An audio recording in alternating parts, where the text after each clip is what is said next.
반갑습니다, 여러분. 여러분들과 이번 운영체제 1주차 강의에서는 운영체제의 개요란 내용으로 한 주차 동안 학습을 진행하도록 하겠습니다. 자, 여러분, 운영체제라는 거 많이 들어보셨죠? 우리가 컴퓨터 시스템이나 여러분이 혹시 이 강의를 듣고 계시는 모바일 디바이스에서 디바이스라고 부르는 하드웨어 장치뿐만 아니라 하드웨어를 효과적으로 구동하기 위한 소프트웨어가 존재합니다. 그 가장 중요한 소프트웨어가 바로 운영체제라고 할 수 있는데요. 이번 1주차의 운영체제 개요를 통해서 운영체제가 실제 어떠한 역할을 하고 개념과 혹은 목적에 대해서 자세하게 여러분들과 한번 살펴보도록 하겠습니다. 이번 1주차의 주요한 학습 목표로서는 운영체제의 기본적인 개념에 대해서 학습하고, 그리고 두 번째로 운영체제의 구성과 기능을 살펴보며, 마지막으로 운영체제가 제공해주는 서비스는 어떠한 것들이 있는지 내용을 한번 학습을 진행해 보도록 하겠습니다. 이전에 살펴봤던 학습 내용을 바탕으로 1주차의 주요한 학습 목표로서는 운영체제가 무엇인지 설명할 수 있도록 하고, 그리고 운영체제의 구성과 그리고 이러한 운영체제가 어떠한 기능을 하는지 설명할 수 있도록 하겠습니다. 그리고 마지막 학습 목표로서는 운영체제가 제공해주는 서비스들이 어떠한 것들이 있는지 살펴보도록 하겠습니다. 자, 이번 1주차 학습에 앞서 운영체제가 가지는 여러 가지 목적, 목표, 기능에 대해서 간략하게 한 생각해보기 코너를 준비하였습니다. 자, 여러분 화면에 보시는 것과 같이 운영체제란 왜 필요할까요? 제가 그림으로 이렇게 제시를 하였지만 운영체제가 필요한 이유, 눈치 빠른 학우님들은 보셨겠지만, 제일 왼편에 이제 사용자가 컴퓨터를 사용하고 혹은 모바일 디바이스를 사용하는 유저가 존재하고, 가장 오른편에 이제 컴퓨터와 같은 단말 장치가 존재합니다. 즉, 사용자와 단말 장치 사이에 운영체제, 즉, 오퍼레이팅 시스템이라고 부르는 이 OS가 존재하고 있습니다. 그럼 실제 저 OS가 어떤 역할을 할까요? 녹색 화살표를 한번 보시죠. 사용자가 단말기한테 직접적으로 명령을 주는 게 아니라 누구한테? 바로 운영체제라고 부르는 어떤 녀석한테 명령을 전달하게 됩니다. 반대로 출력으로 나오는, 제가 입력을 주었을 경우에 그 출력으로 도출되는 출력 역시도 단말기가 바로 사용자한테 직접적으로 주는 것이 아니라 운영체제의 경류를 통해서 우리가 원하는 결과를 도출해낼 수 있습니다. 자, 이거 보면 이제 운영체제가 왜 필요한지 아시겠죠? 운영체제는 인간과, 즉 유저와 컴퓨터 단말 사이에 위치하면서 인간이 원하는 결과를 효과적으로 도출해낼 수 있도록 하드웨어를 조작하거나 지원하거나 제공해주거나 어시스턴트 역할을 해주는 게 바로 운영체제라고 할 수 있습니다. 운영체제는 종류가 워낙 많죠. 화면의 앞부분에 나오는 건 제가 워낙 많아서 다 제시하지는 못했는데요. 여러분 잘 아시는 윈도우, 그렇죠? 그 다음에 안드로이드나 iOS, 유닉스, 솔라리스, 신비안, 다양한 운영체제들이 존재하고 있습니다. 실제 조금 더 우리가 세부적으로 살펴본다면 사용자는 오른편에 존재하는 다양한 컴퓨터 단말에 있는 여러 가지 리소스들을 사용하기를 원합니다. 출력 장치, 그리고 음성 사운드 장치, 키보드, 마우스, CPU, 메모리, 하드디스크, 이런 것들을 효과적으로 사용해야만 내가 원하는 게임을 하거나, 내가 원하는 레포트를 쓰거나, 내가 원하는 음악을 듣거나 할 수 있죠. 이때 사용자는 운영체제를 통해서 컴퓨터에 존재하는 다양한 리소스들을 사용하기를 원하는데요. 이때 운영체제가 하는 역할은 바로 기업 장치나 프로세스, 즉 CPU겠죠. 그 다음에 다양한 입출력 장치, 그리고 인포메이션 데이터들, 그리고 네트워크라고 하는 통신 기능까지 누가? 운영체제가 지원해주기 때문에 사용자가 원활하게 컴퓨터 시스템을 사용할 수 있는 것입니다. 그래서 운영체제가 왜 필요한가는 제가 사전에 말씀드렸다시피 이 생각해보기 코너를 통해서 학습한 내용을 기반으로 자유 게시판이나 학습 자료실을 통해서 이번 1주차 운영체제가 왜 필요한지 여러분 스스로 의견을 정리해서 공유해 주시기를 부탁드리겠습니다. 자, 이번 1주차 1교시 강의에서는 운영체제의 기본적인 개념에 대해서 학습하도록 하겠습니다.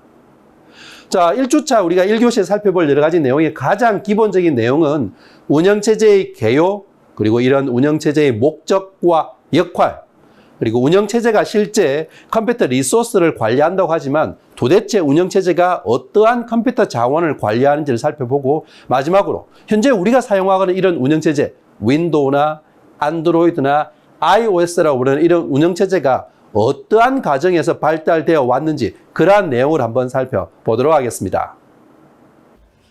자, 먼저 우리가 이번에 살펴볼 것은 컴퓨터와 운영체제의 사용 목적의 비교를 한번 해보도록 하겠습니다. 자, 여러분들 컴퓨터를 왜 사용하시죠? 뭐 저 같은 경우에는 컴퓨터를 통해서 여러 가지 수업이나 관련되어 있는 연구 분야의 어떤 어플리케이션을 개발하기 위한 목적으로 주로 컴퓨터를 사용하고 있습니다. 여러분들 역시 마찬가지일 텐데요. 이 세종사이버대학교 운영체제 교과목 수업 듣는 목적뿐만 아니라 뭐 게임이나 혹은 SNS 활동, 그리고 여러 가지 비즈니스 활동들을 위한 목적으로 컴퓨터를 사용하시죠.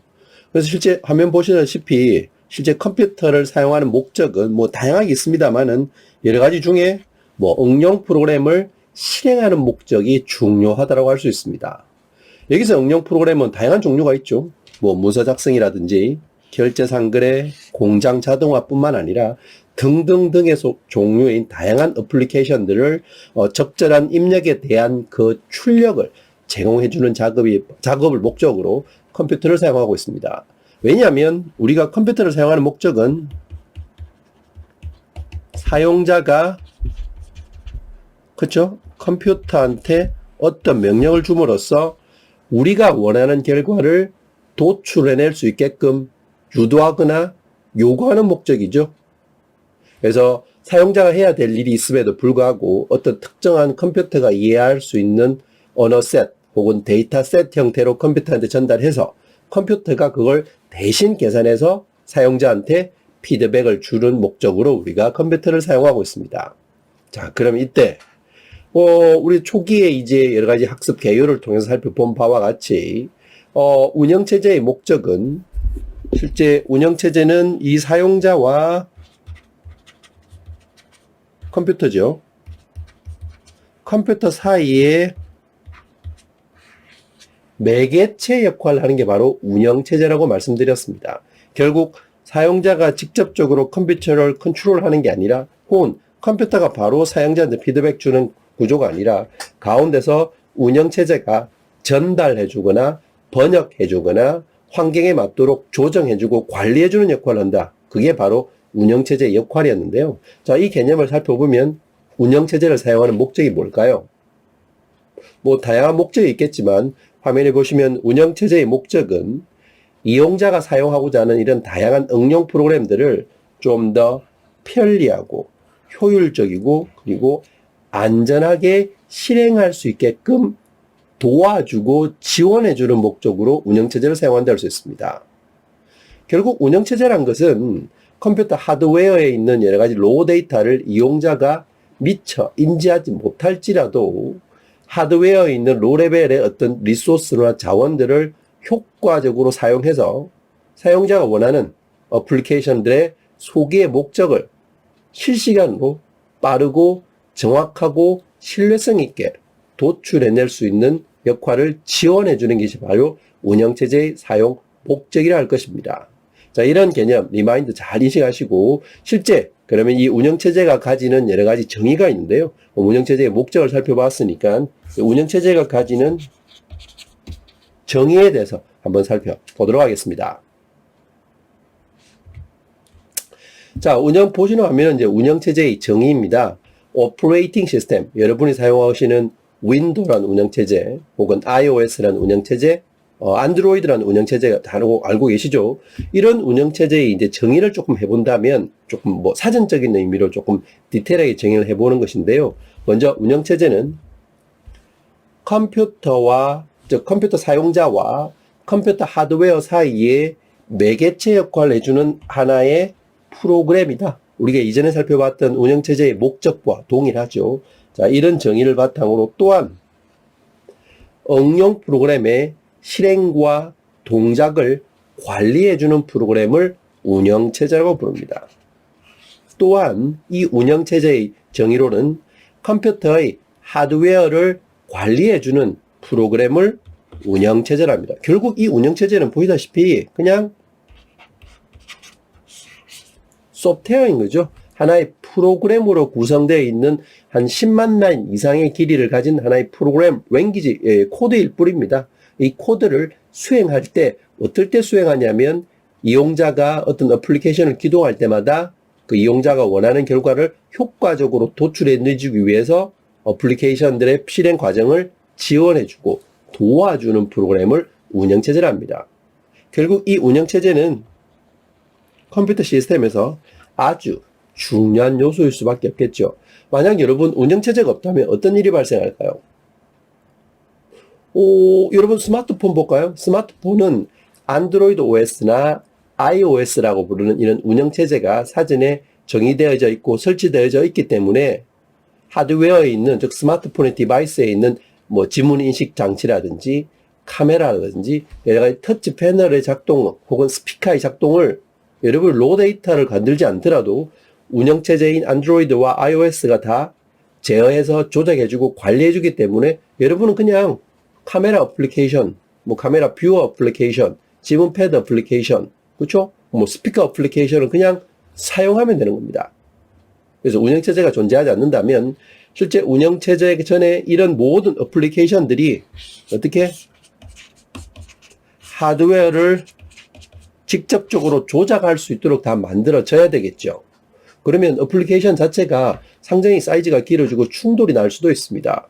예를 들어서 여러분이 가지고 계신 뭐 스마트폰 디바이스가 있다 치고 디바이스에 스피커라고 부르는 어떤 이 부품이 있습니다. 그렇죠? 이 스피커란 부품을 가지고 효과적으로 소리를 내기 위해서 다양한 어플리케이션이 기동하고 있는데 다양한 어플리케이션이 다 모두 동시에 이 스피커라고 부르는 이 어떤 센서, 그죠? 음향 장치를 다 사용하게 돼버리면 서로 다 스피커를 사용하게 되니까 문제가 발생하겠죠.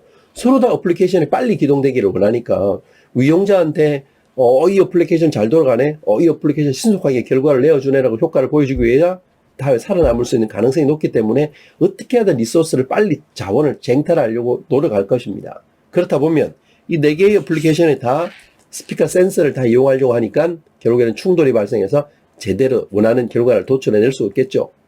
누군가 교통 정리를 해줘야 됩니다. 이걸 사용자가 다 할 거냐?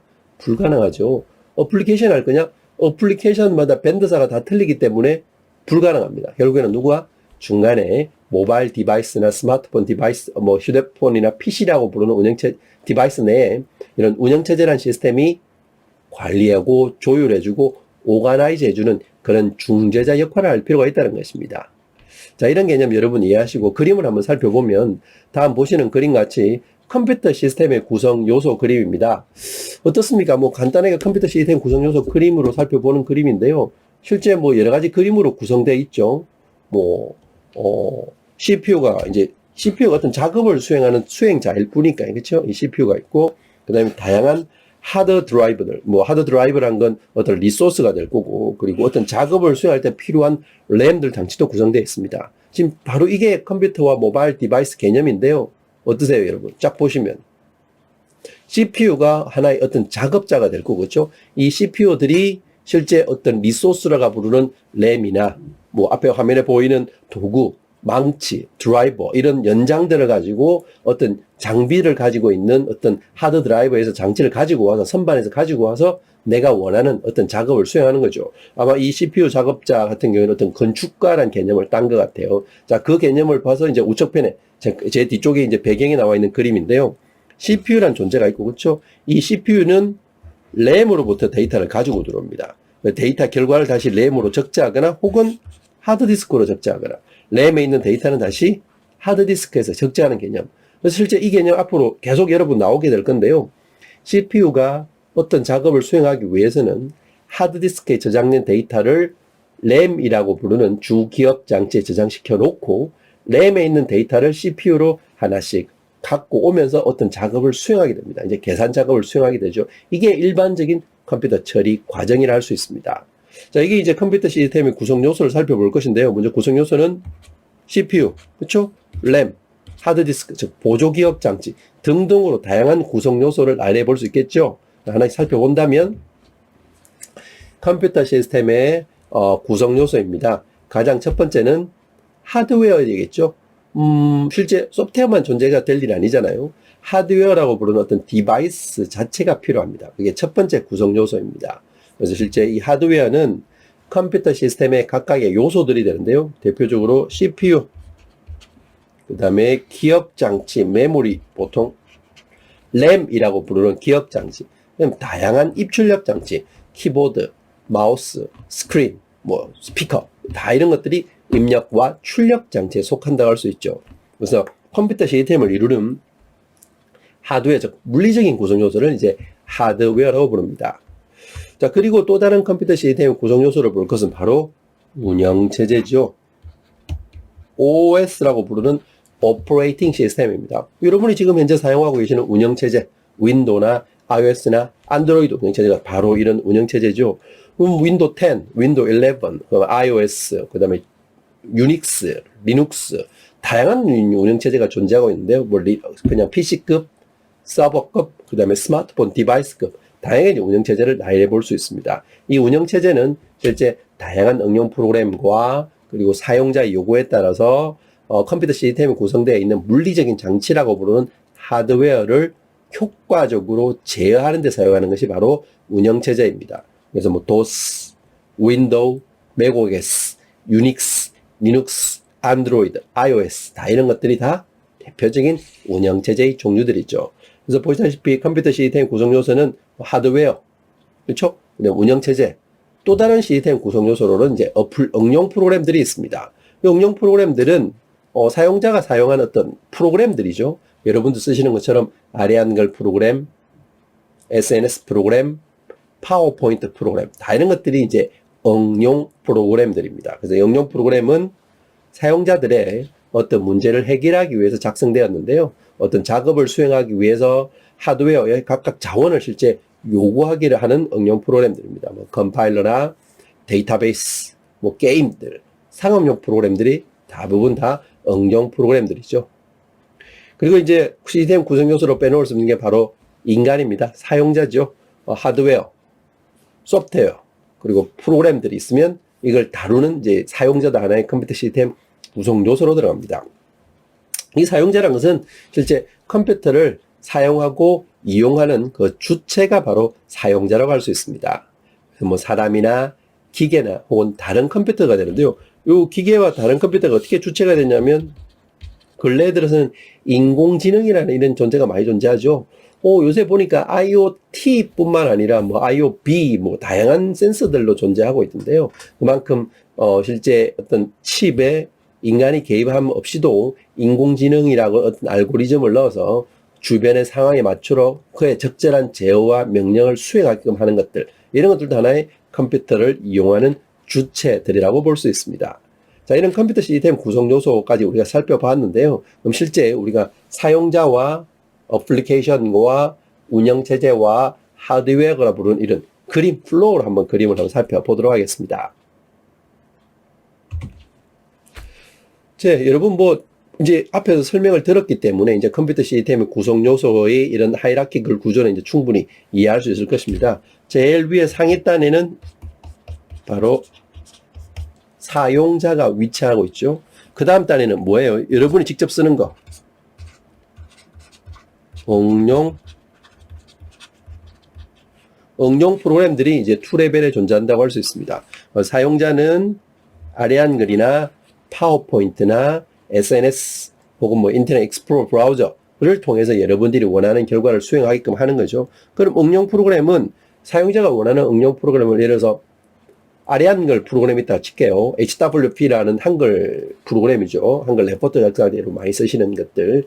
이런 한글 프로그램을 가지고 실제 어떤 명령을 출력하거나, 즉 페이퍼로 출력하고자 할 때 그게 응용 프로그램이라고 부르는 이 HWP란 프로그램이 바로 프린트를 제어할 수 있을까요? 여러분 컴퓨터에 어떤 프린터가 설치되어 있는지 알지도 못하는데 프린터가 요구하는 형태대로 다시금 가공을 해줘야 될 것이죠. 그래서 어떻게 그 사이에 뭐가 있다? 다양한 시스템 어플리케이션이 있지만 그 사이에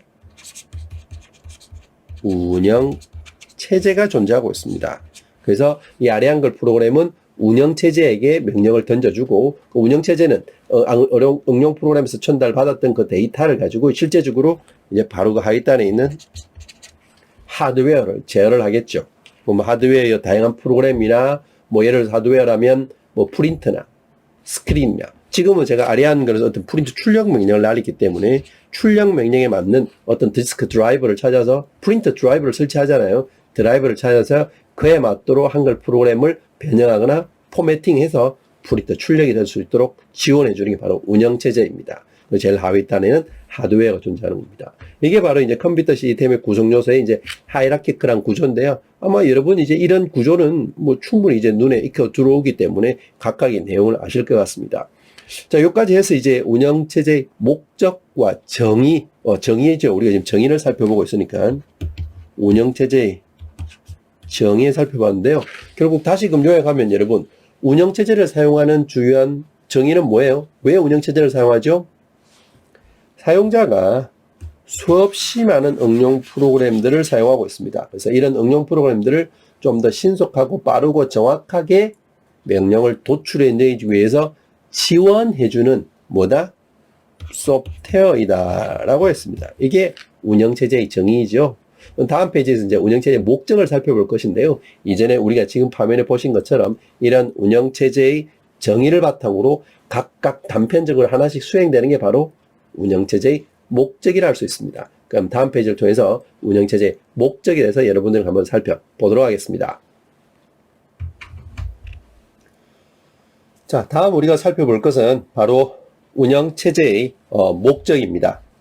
자, 실제 이 운영체제의 목적은 다양하게 정의될 수 있겠죠. 운영체제의 목적을 우리가 살펴볼 것은 왜 운영체제를 사용할 거냐는 겁니다. 이게 이제 운영체제의 목적은 조금 여러분 중요하다고 할 수 있는데요. 이거 필히 익혀 두셔야 됩니다. 실제 이 운영체제의 목적은 뭐 여러 가지 목적이 있겠지만 이전에 우리가 운영체제의 정의에서 살펴보았죠. 그 정의에서 연장선으로 생각해 보시면 아마 이 목적도 충분히 이해되는데요. 근데 운영체제를 하면 어떻습니까, 여러분? 거의 컴퓨터 입장에서는 전지전능하신 신과 같은 존재라고 할 수 있습니다. 결국 못하는 일이 없죠. 거의 모든 대부분의 일을 운영체제가 다 한다고 할 수 있기 때문에 운영체제의 목적이라고 하면 거의 틀릴 수도 없겠죠. 모든 걸 다 하기 때문에. 하지만 이제 학습 자료에 나와 있는 것처럼 이 운영체제라는 건 이런 일을 수행하는 거다라고 이제 요거 명확히 이해하고 정리해 놓으시면 훨씬 여러분들이 내용을 이해하실 때 도움이 많이 되실 것입니다. 자, 먼저 첫 번째, 운영체제를 사용하는 목적입니다. 첫 번째 목적. 처리 능력의 향상입니다. 자, 처리 능력이란 건 뭐예요? 컴퓨터란 자체가 하나의 프로그램만 기동되지 않죠. 근래에 들어서는 어떻게? 멀티 프로그래밍입니다. 자, 멀티 프로그래밍이라는 건 이게 뭐죠? 할 수 있지만 여러분이 지금 현재 멀티 작업을 하고 계실 것입니다. 아마 지금 이 세종사이버대학교 운영체제 이 재교과를 수업 들으시면서 백그라운드에 수없이 많은 프로그램이 현재 기동되어져 있을 것입니다. 예를 들어서 PC 기반의 사용자라면 당연히 이제 수업을 들으셔야 되니까 인터넷 익스플로러 브라우저 혹은 구글 크롬 브라우저가 이제 기동되어져 있겠죠. 그 안에 이제 인베디딩 되어서 이 강의가 이제 플레이 돌고 있기 때문에 또 다른 프로그램은 V3 백신 프로그램이 돌고 있을 거고 대부분 알약을 쓰든 V3 백신을 쓰든 그렇죠?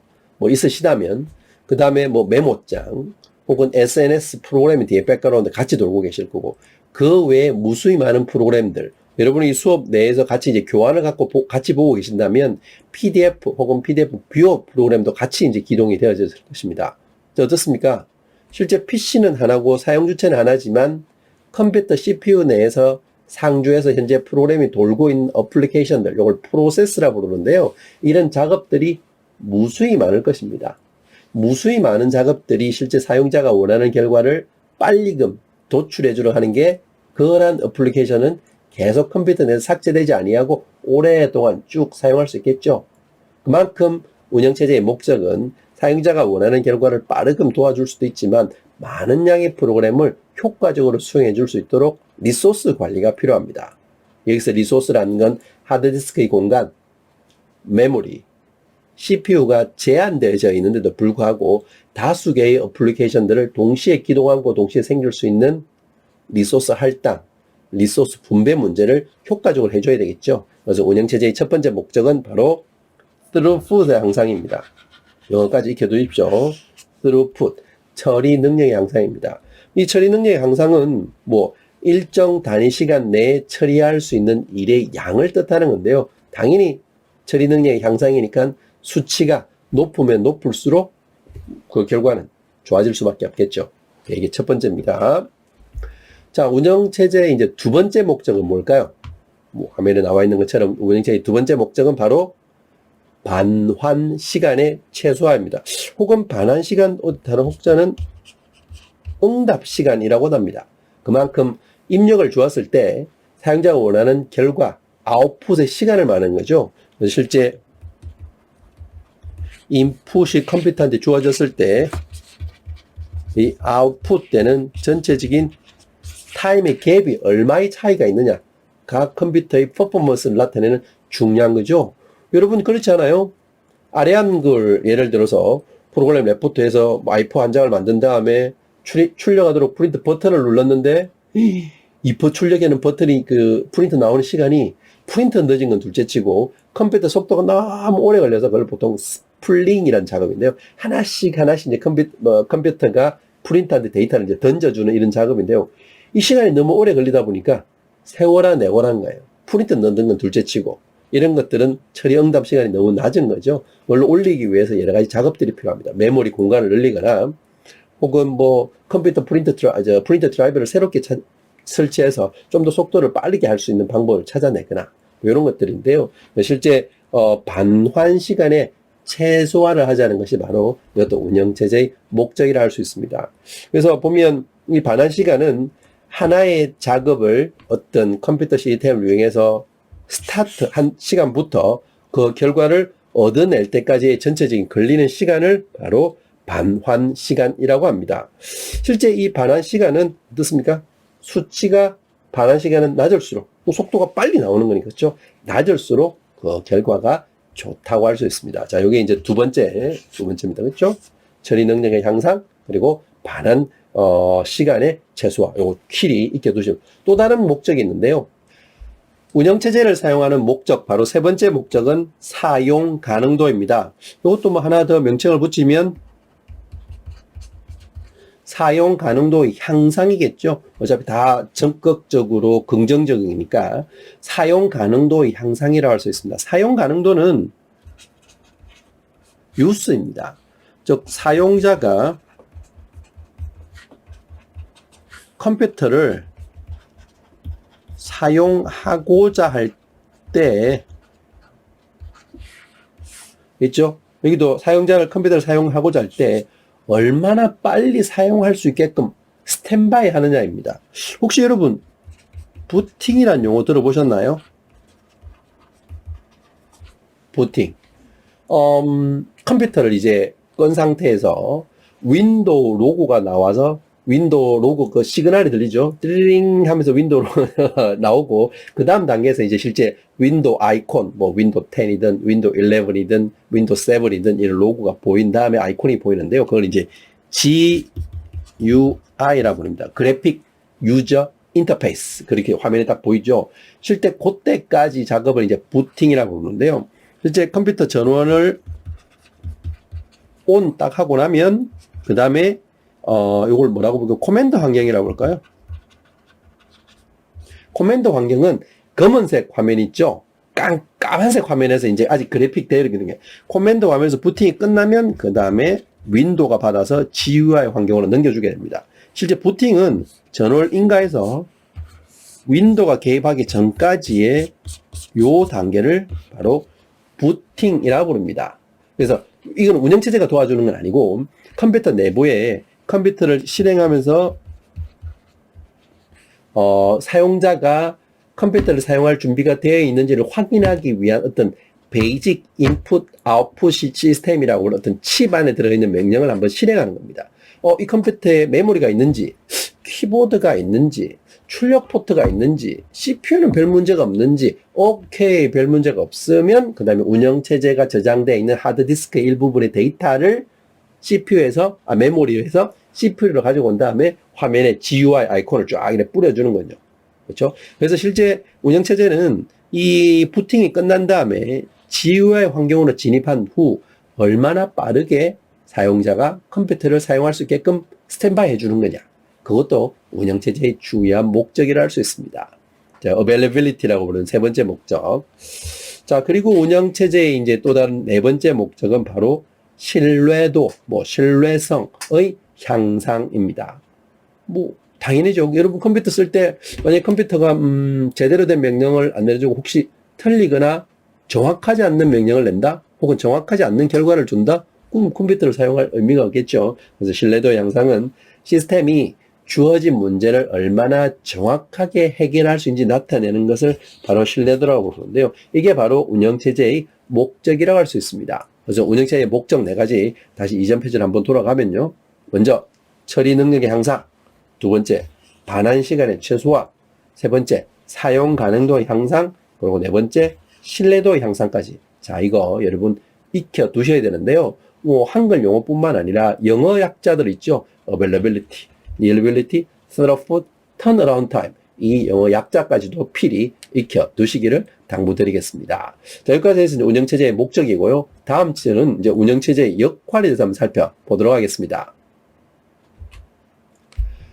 자, 운영체제가 수행하는 역할입니다. 실제 오퍼레이팅 시스템이 제가 초기에 말씀드렸다시피 거의 김반장처럼 모든 업무를 다 이제 관장하는 것인데요. 그 중에 이제 몇 가지만 추려낸다면 이게 아주 중요한 내용들입니다. 먼저 첫 번째, 부팅이라는 과정 수행합니다. 부팅이라는 과정. 그걸 개입하는 거죠. 실제 초창기 부팅은 운영체제가 한다기보다는 바이오스라고 부르는 녀석이 먼저 하는데요. 어쨌든 이 바이오스 이후에 GUI 환경까지 오기 위해서는 하드디스크에 저장되어 있는 데이터를, 자, 이게 왜 제가 이야기 드렸냐면 앞으로 계속 이야기 나올 거예요, 여러분.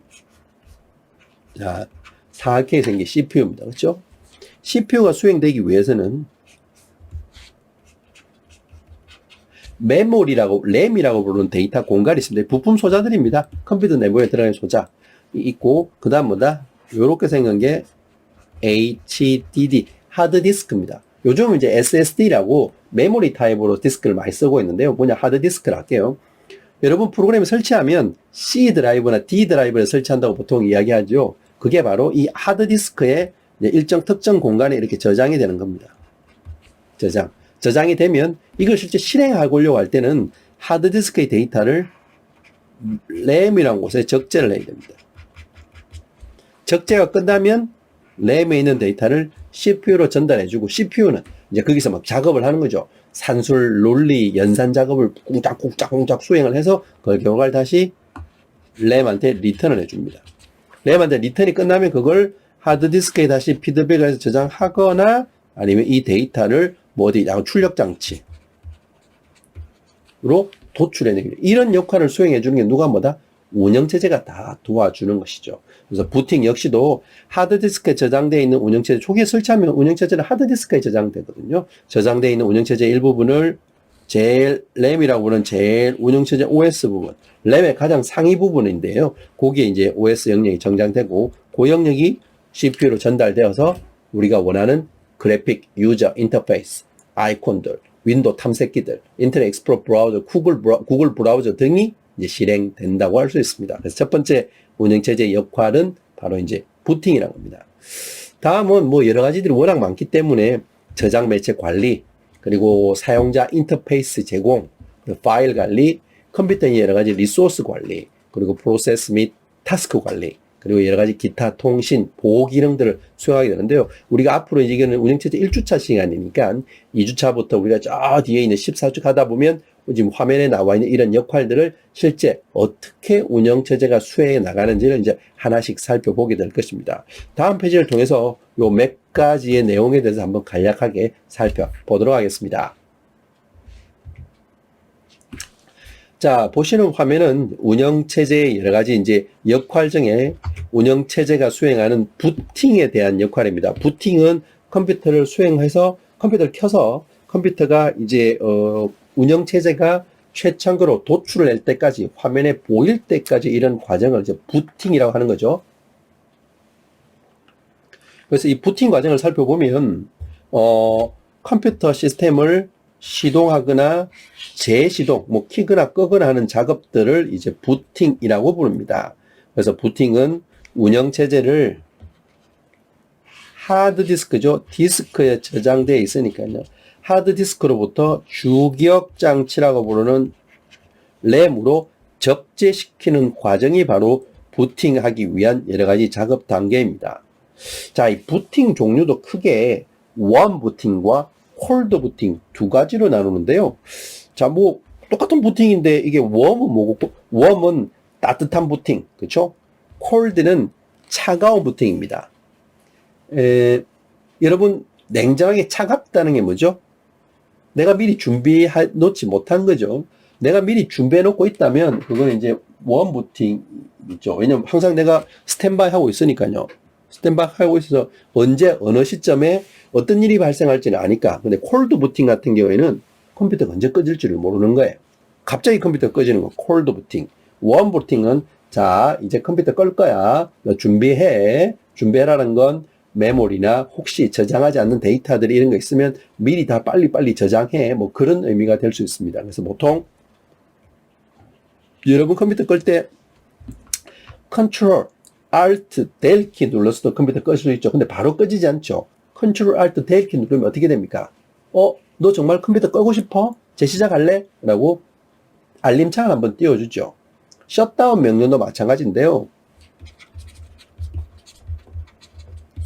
뭐 윈도우나 그리고 유닉스나 리눅스라고 운시하죠. 셧다운이라는 명령이 있습니다. 자, 셧다운은 컴퓨터를 켜고 끄는데 바로 끄게 할 거냐 혹은 일정 시간 이후에 끄게 할 거냐고 이게 오퍼레이팅을 할 수도 있습니다. 그런 부팅을 바로 웜 부팅이라고 부릅니다. 그럼 콜드 부팅은 그냥 묻지도 따지도 않고 그냥 꾹 전기를 눌러버리는 거죠. 그래서 여기 뭐 조그마한 글자들이 있는데요. 웜 부팅은 컴퓨터 시스템의 전원을 직접적으로 인가하지 아니하고 컴퓨터 시스템을 처음부터 다시 시작하는 작업을 이제 웜 부팅을 한다. 그리고 콜드 부팅은 컴퓨터 시스템의 전원을 직접 바로 셋 눌러버려서 끄고 그 이후에 컴퓨터를 다시금 시작하는 작업을 콜드 부팅이라 하더라. 요까지 두 가지 부팅 종류가 있습니다. 근데 실제 컴퓨터가 부팅하는 과정은 몇 가지로 좀 나열해 볼 수 있는데요. 살펴보면 보시는 그림과 같이 컴퓨터의 부팅 과정입니다. 먼저 컴퓨터의 부팅하는 과정은 초기에 이게 이제 메인보드죠. 이게 컴퓨터 메인보드입니다. 메인보드를 확대시켜 놨는데요. 메인보드에 하나의 뭐 여러 가지 칩들이 설치되어 있겠죠. 칩 중에 바이오스라는 칩이 있습니다. 바이오스. 자, 바이오스는 뭐의 약자냐면 베이직 인풋 아웃풋 시스템의 기본적인 약자 앞글자를 따서 이제 바이오스라는 칩셋이 이제 메인보드에 탑재되어져 있습니다. 크다란 보드판에. 아마 컴퓨터 구조 수업을 들으신 분은 조금 더 제가 자세히 말씀드렸을 텐데요. 본 수업은 이제 운영체제다 보니까 간략하게 제가 설명드리면, 자, CPU가 있고, 그렇죠? 램이 있고, 제가 항상 말씀드리는 하드디스크가 있습니다. 그렇죠? 이 램이란 공간은 컴퓨터의 전원을 꺼버리면 휘발이 되어서 사라져 버립니다. 하드디스크에 있는 데이터는 전원을 꺼도 사라지지 않고 계속 저장되어 있죠. 여러분 쓰시는 USB 메모리와 같은 원리입니다. 그래서 운영체제는 항상 하드디스크에 저장되어져 있습니다. 근데 컴퓨터를 맨 처음에 전원을 딱 켜면 그럼 어떻게 해야 돼요? 누군가가 운영체제가 어디 설치되어 있냐면 C 드라이브에 윈도우즈 폴더 밑에 어디에 데이터를 가면 저장되어 있는데 실제 이 파일이 어디 있냐면 하드디스크에 뭐 두 번째 트랙에 네 번째 섹터부터 일곱 번째 섹터까지 가면 운영체제 파일이 저장되어져 있을 거야 라고 누군가 알려줘야 되죠. 제일 처음에 아직 운영체제가 기동되지 않았잖아요. 기동되기 전 단계입니다. 그걸 누가 해준다? 바로 바이오스가 해줍니다. 바이오스는 여러 가지 하는 역할 중에 이게 이제 우측편에 있는 요런 그림들이 바이오스를 제일 처음에 시작하는 그림입니다. 여러분이 사용하시는 컴퓨터의 메인보드 제조사마다 이 베이직 인풋 아웃풋 시스템에 진입하는 과정이 조금 틀린데요. 뭐, 어디 키는 F2번, 어디 키는 F8번, 어디는 F10번. 이제 컴퓨터 딱 윈도우 로고 나오기 전에 아마 F2번이나 F3, F8번 키보드를 계속 여러 번 다다다다다 쳐보시면 이런 화면, 이렇게 생긴 까만색 화면처럼 조금 제조사마다 좀 화면이 틀릴 수 있습니다만은 이런 바이오스라는 화면에 진입하게 됩니다. 이 바이오스 내에는 컴퓨터 시스템 인포메이션, 시스템 진단, 부팅 디스크 인포메이션, 바이오스 셋업, 그다음에 시스템 리커버리 등등의 여러 가지 데이터 리소스들이 있는데요. 이 부팅이라는 과정은 초기에 이 바이오스에 저장되어 있는 기본적인 입력과 출력을 수행할 수 있는 명령을 수행하는 게 바로 이 부팅 과정의 가장 첫 번째 단계입니다. 요걸 이제 플로우로 한번 여러분과 살펴보면 보시는 그림과 같이 진행될 수 있는데요. 먼저 컴퓨터 부팅 과정은 첫 번째, 이 바이오스라는 건 전원이 소실돼도 계속 살아있어야 되죠. 어디 저장되어 있냐면 리드 온리 메모리라고 부르는 여러분 가지고 있는 뭐 USB 메모리라 칠게요. 그런 데 저장되어 있습니다. 왜냐면 전원이 꺼지더라도 항상 데이터가 살아있기 때문에. 그래서 맨 처음에 롬에 있는 바이오스 프로그램이 실행되게 됩니다. 컴퓨터를 딱 켜게 되면. 그 다음에 이제 그 바이오스란 프로그램 실행하고 실행을 실제 되기 위해서는 부팅 프로그램을 실제 주기억 장치를 불러 들어와야 되겠죠. 그렇죠? 그래서 램이라고 부르는 주기억 장치에 베이직 인풋 아웃풋 실행에 필요한 프로그램들이 적재되고 CPU로 수행하게 됩니다. 그럼 이 바이오스가 뭘 가르쳐 주냐면 우리 하드디스크에 운영체제가 어디 설치되어 있냐면 운영체제가 어디 설치되어 있다고 알려주고, 그럼 실제 보조기억 장치 하드디스크에 저장되어 있는 그 운영체제를 바로 램이라고 공공원의 주기억 장치에 적재하고 적재된 이 데이터를 실제 프로그램을 CPU로 전달해서 실행하는 것까지가 부팅이라고 할 수 있습니다. 이렇게 실행되면 이제 윈도우라면 윈도우 로고 화면에 여러 가지 아이콘들과 메뉴바가 다 이렇게 보이는 환경이 되는 것들이 바로 GUI 환경으로 셋업 되는 과정을 나타내는 게 바로 운영체제의 주요한 역할입니다. 자, 다음 운영체제의 역할이 바로 저장 매체 관리라고 볼 수 있었죠. 운영체제가 데이터를 저장할 때 효율적으로 관리해주는 역할을 하는데요. 왜 효율적으로 관리가 필요하냐면 아래 화면에 보시는 건 하드디스크의 일반적인 구조의 형태입니다. 자, 여러분 LP판 혹시 음악 들어보신 분 계세요? LP판은 동그란 원판의 검은색입니다. 그 검은색에 이게 밭 고랑처럼 골이 나 있는데요. 거기에 1010101010 정보를 써서 실제 데이터 음악을 출력할 수 있는 건데요. 하드디스크 구조 똑같은 원리로 되어 있습니다. 하드디스크는 동그란 이 원판에 트랙이라는 공간이 있고 트랙을 다시 피자 나누지 섹타로 나누었습니다. 그렇죠? 섹타로 나누은 다음에 그다음에 똑같은 데이터가 있는 영역을 이제 클러스트라고 부르는데요. 어쨌든 이 하드디스크 내부에 데이터가 저장되게 되고 데이터가 실질적으로 저장될 때는 어떻습니까? 여기서 뭐 똑같은 색깔로 표시될 수 있지만 어떤 데이터를 썼다가 지우고 썼다가 지우고 하면 데이터가 끊어질 수 있겠죠. 그래서 파일 allocation table이라고 실제 어떤 파일은 실제 파일 B가 있는 곳은 실제 B에 1에 있는 게 아니라 1번, 8번, 3번, 14번, 28번이라고 부르는 인덱스 번호에 이 세트가 파일 B라는 겁니다. 이렇게 해서 운영체제는 이런 리스트 형태, 파일 allocation table이라는 거, 이런 걸 주로 관리해 준다고 할 수 있습니다. 혹시 여러분 이거 들어보셨나요? 여러분 저기 가볼게요. 만약에 여러분들이 도서관에 가면 혹은 서점에 가면 뭐 교보문고나 영풍문고나 이런 데 가면 책을 찾을 때 어떻게 찾으세요? 무작정 모든 많은 책을 다 찾아볼 수 없기 때문에 책에서 색인번호를 찾죠. 책이 도대체 몇 번째 서고에 몇 번째 열에 어떤 기호로 표시되어 있는지 청구번호라고 보통 표현하는데요. 그런데 어디가 표시되어 있는지 컴퓨터도 마찬가지입니다. 수없이 많은 파일들을 다 일일이 다 표시할 수 있기 때문에 파일이 있는 곳을 미리 저장해 놓은 테이블들이 있습니다. 꼬리표라고 부르는 걸 바로 파일 알로케이션 테이블인데요. 이 꼬리표를 찾아가서 실제 파일들을 불러오는 겁니다. 그래서 여러분 포레싱 한다는 말 들어보셨죠?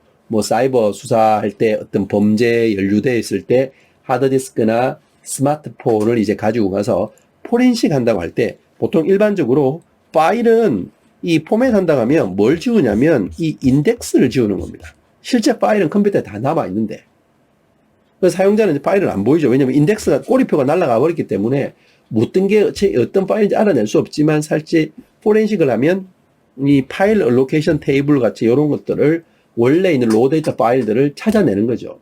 그래서 보통 포맷을 할 때 로우 데이터 포맷을 10번, 11번까지 계속 덮어 쓰는 거죠. 더 이상 못 찾아내도록. 이런 작업을 수행하게 됩니다. 그래서 실제 운영체제가 하는 여러 가지 파일 알로케이션 테이블을 이용할 때 저장 매체를 관리하는데요. FAT, FAT32, NTFS 다양한 파일 포맷들이 있습니다.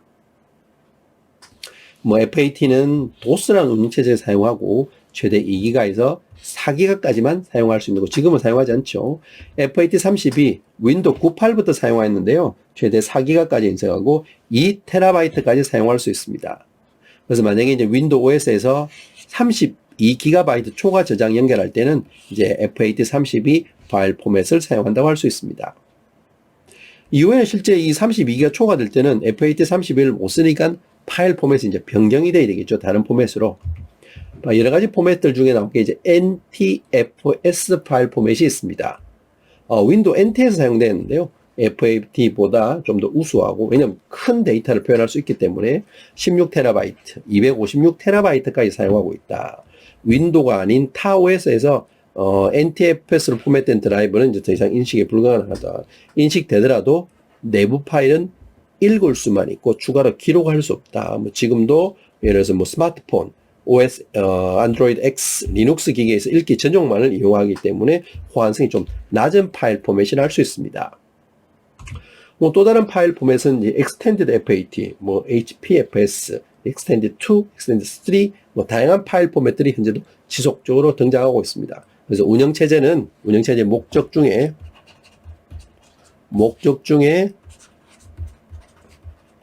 저장 매체 관리 기능이 있더라.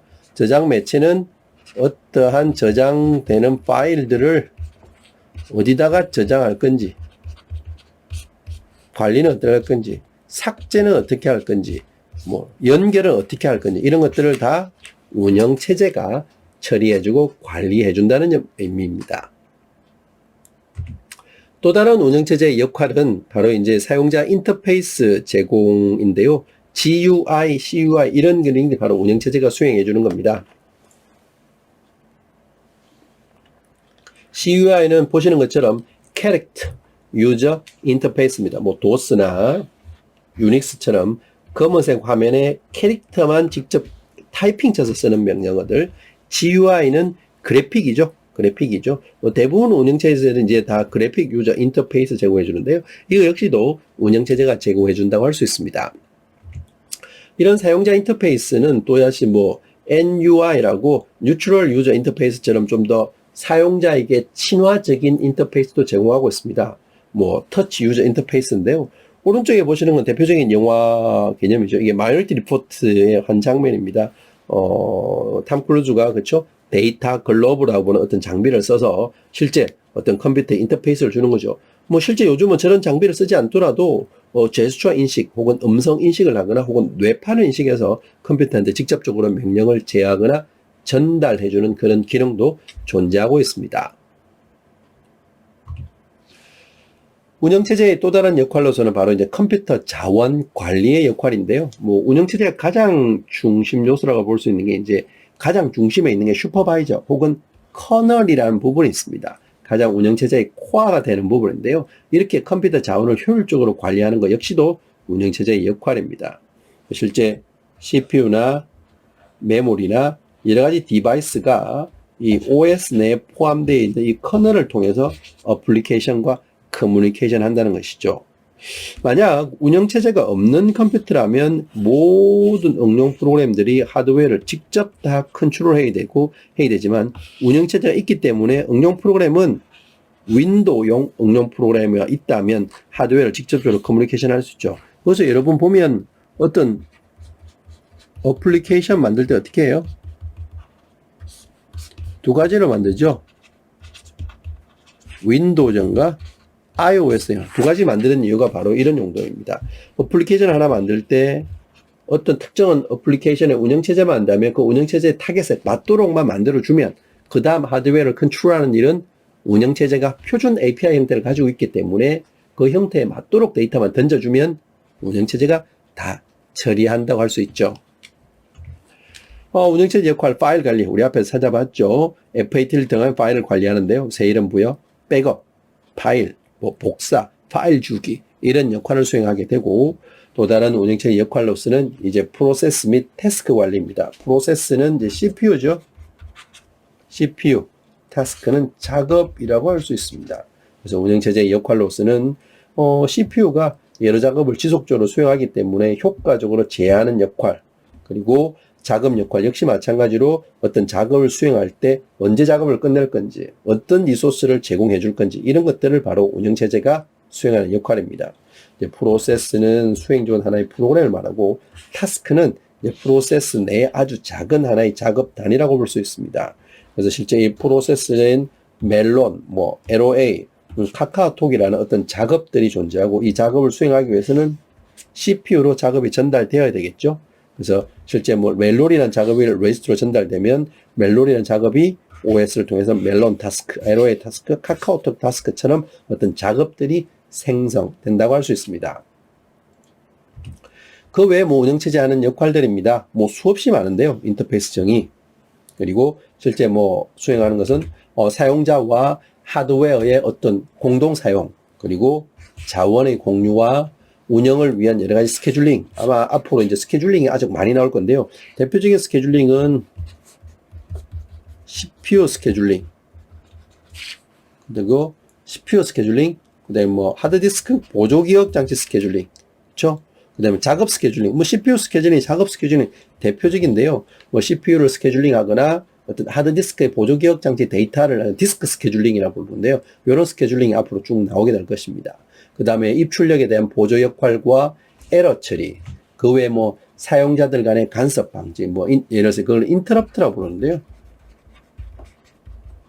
이런 것들도 다 운영체제가 관리하고 자원의 사용량 계산, 병렬 수행을 위한 어떤 편의 제공, 그리고 데이터 보안을 통한 신속한 사용, 그리고 통신 네트워크 관리까지도 수행한다고 할 수 있습니다. 이런 거 보면 어떻습니까, 여러분? 바로 운영체제가 이제 김반장이나 다름없죠.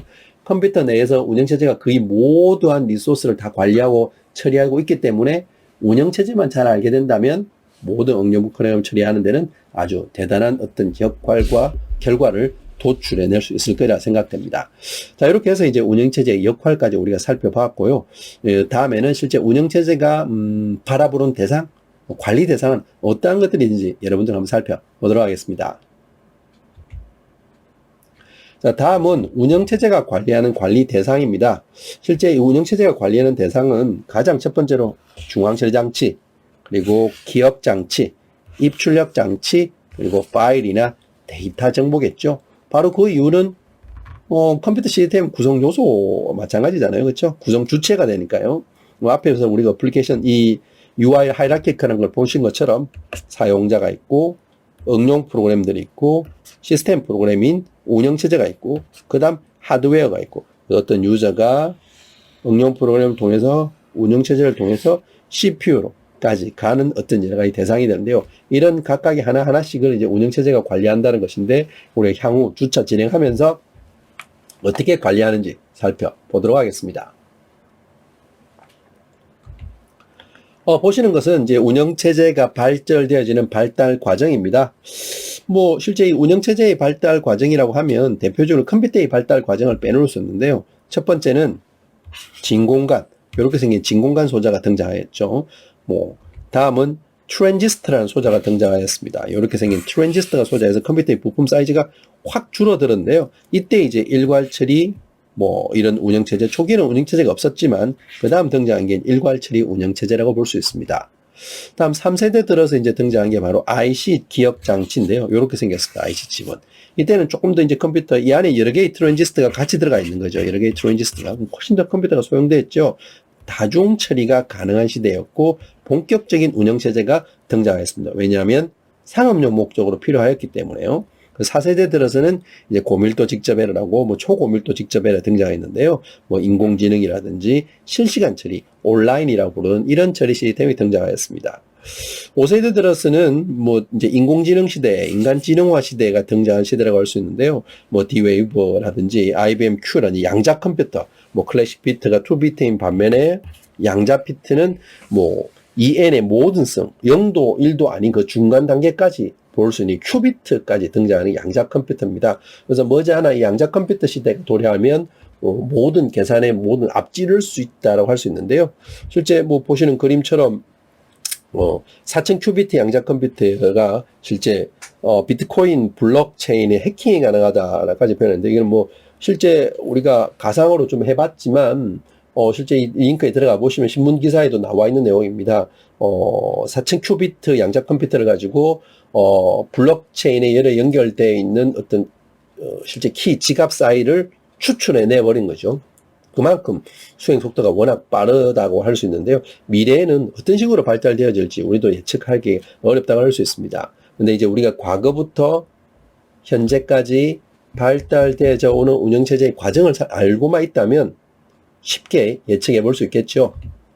그래서 발달 과정을 살펴보면 제1세대가 초기에 일괄 처리 시스템이 등장하였습니다. 그렇죠? 그게 IBM이고 2세대 우리가 쭉쭉 증가하고 3세대부터 시작해서 여러 가지 등장 세대가 증가하게 되는데요. 뭐 다중 모드 시스템, 일괄 처리, 시분할, 실시간 다중 처리 시스템이 등장하게 되었습니다. 컴퓨터 발달 과정과 같이 운영체제의 발달 과정을 우리가 비교해 보면, 자, 1세대 컴퓨터 시대는 일괄 처리 시스템이 등장하였습니다. 이제 초기의 운영체제의 효시라고 볼 수 있는데요. 바로 우측편에 보시는 게 이제 IBM 701이 가장 초기의 운영체제 효시라고 볼 수 있습니다.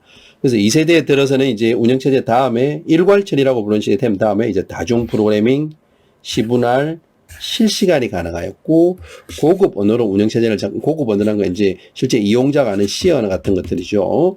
그냥 통신 지원용 운영체제를 쓰자가 있습니다. 여기서 말하는 다중 프로그래밍이면 하나의 CPU에 여러 개의 작업을 동시에 수행하는 게 가능해졌습니다. 그 3세대에 들어서는 이제 다중 모드 시스템이라고 부르는데요. 이때 이제 IBM 360 유닉스 OX가 등장하였습니다. 4세대에 들어서는 분산 처리, 버추얼 머신의 개념이 등장하였는데요. 버추얼 머신은 보시는 것처럼 하드웨어에 운영체제가 있고 운영체제 위에 운영체제를 실제 존재하지 않는 것처럼 만드는 하이퍼바이저라는 솔루션이 존재하고 버추얼 머신 1, 버추얼 머신 2, 버추얼 머신 3가 독립적으로 수행될 수 있는 컴퓨터 시대가 도래한 게 바로 제4세대입니다. 그리고 5세대 들어서는 뭐 ULSL, 조셉션, 칼륨비자, 광소자, 인공지능 기반의 여러 가지 추론 이론, 뭐 큐비트라고 부르는 일단 퀀텀 비트라고 부르는 여러 가지 양자 컴퓨터까지 등장한 시대가 바로 5세대 컴퓨터 시대 과정이라고 여러분들과 볼 수 있습니다. 실제 이 5세대에서는 자이너 인터페이스를 사용해서 인간과 기계의 어떤 대화가 가능한 HCI가 가능했고 개발형 시스템이 가능한 시대라고 볼 수 있습니다. 조금 더 실제 컴퓨터의 운영체제의 발달 과정을 조금 더 표로 요약한 그림인데요. 이 그림 순서는 여러분 잘 기억해 두셔야 됩니다. 처음에 일괄 처리 시스템입니다. 자, 배치 프로세싱이라고도 부르는데요. 실제 이 일괄 처리 시스템을 본다면 여러분 급여 계산표에 이게 있네, 그렇죠? 급여 계산. 급여를 매일 계산할 필요 없죠. 월마다 급여를 지급하는 시스템이라면 월에 말에 한 번씩만 계산하면 되잖아요. 이 사람이 지각은 몇 번 했고 출근은 며칠 했는지만 계산하면 되는 일이니까요. 그렇죠? 이때 쓰는 게 바로 일괄 처리 시스템입니다. 그 다음 나온 게 이제 다중 프로그래밍 운영체제라고 볼 수 있는 OS 발달 과정인데요. 아직은 CPU가 이제 하나잖아요. 아직 이때까지도 막 CPU가 여러 개지 있는 게 아니고 워낙 고가였기 때문에 그때 하나의 CPU와 주기억 장치를 이용해서 여러 프로그램을 동시에 처리하는 시스템이 바로 다중 프로그램이었습니다. 다음 나온 게 이제 시간을 분할 시스템인데요. 여러 사용자가 하나의 시스템을 사용할 때 시간을 뭐 10분씩, 하루씩 시간을 나누어서 쓰는 운영체제 시스템이 바로 시분할 시스템입니다. 다음에는 이제 CPU가 좀 더 하향화됐고 컴퓨터 성능이 좋아지다 보니까 다중 처리가 가능해요. 이때는 CPU가 여러 개입니다. 자, 요거 좀 많이 헷갈리시죠? 다중 프로그램이면 요거 지우고 하나의 CPU다. 다중 처리는 뭐다? 여러 개의 CPU다. 아마 여러분 이거 많이 헷갈리시더라고요. 제가 이야기할 때 보니까 다중 프로그래밍과 다중 처리 시스템이었다. 그 다음에 나온 거는 이제 실시간 처리, 다중 모드는 여러 가지 모드를 한꺼번에 하는 거고, 분산 처리는 지금 클라우딩 컴퓨터와 같은 개념, 여러 개의 컴퓨터를 통신 회수로 연결해서 여러 가지 작업을 동시에 수행하는 방식, 이 이제 다중 처리 혹은 분산 처리 시스템이라 부른다라고 할 수 있습니다. 자, 이렇게 해서 여러분들과 운영체제 1교시, 운영체제의 정의, 운영체제의 목적, 운영체제의 역할, 시스템 구성, 그리고 지금 보시는 발달 과정까지 살펴봤는데요. 뭐 크게 중요하지 않을 수도 있지만 하나씩 하는 용어적인 면은 여러분 이제 처음이다 보니까 지금 나오는 이 1주차 1교시부터 2교시, 3교시 내용이 이제 2주차부터 4교시까지 하나씩 진행되니까 해당되는 내용은 필히 익혀 두시기를 당부드리겠습니다.